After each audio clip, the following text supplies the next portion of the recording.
picture here. A client calls a consultant or manufacturer and says, I want to install 4 projectors, 4 screens, and a sound system in the meeting room. You could go about this conversation a few ways. One could be drum up a PO and send them on their way. Or, what if after a few questions you found out what they really need is a 2-projector blend on a single screen? This new solution would fit the client's intentional need, and they would likely be better off with this more informed purchase. Now also, the client will look at you as a solution provider that did not just give them what they thought they wanted, but who sorted out truly what they needed. So how does one actually do this? As a CTS professional, it is your prerogative to have the big picture in mind, even if that means thinking for the client. Enter needs analysis. This is a tried and true best practice of gathering critical information from your client to design what the client actually needs. A formal needs analysis consists of identifying what activities the end users need to perform, then developing the functional descriptions of the system options that support those needs.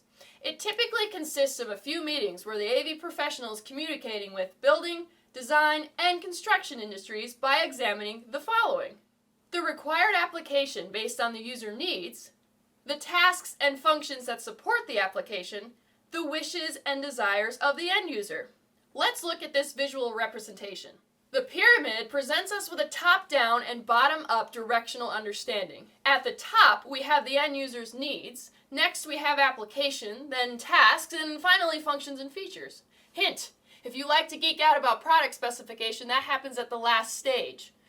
Now look at the arrows. Those indicate how the flow can go, which is both ways. The variables support each other while also then determining each other. Cool. So we get the concept of a needs analysis, but how do I know what questions to ask to find this information out? Think about what it takes to gather information. Use questions that provide insight, like open-ended questioning technique by letting the client just speak and notating a few buzzwords they mention. Try leading, where you ask something to lead the customer into the next step of their need. Then ask probing questions, the granular details of gathering information on what they want. Know your client. Come prepared with their backstory so you can ask those better questions.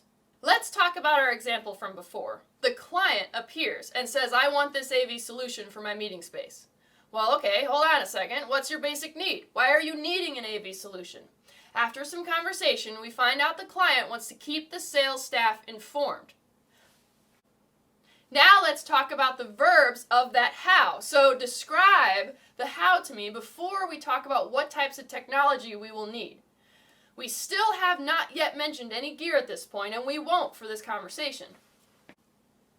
The client wants to accomplish training and video conferencing with audio and video presentation and taking notes.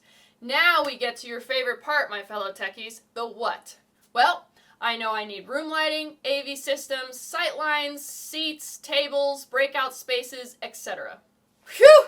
Great work, guys!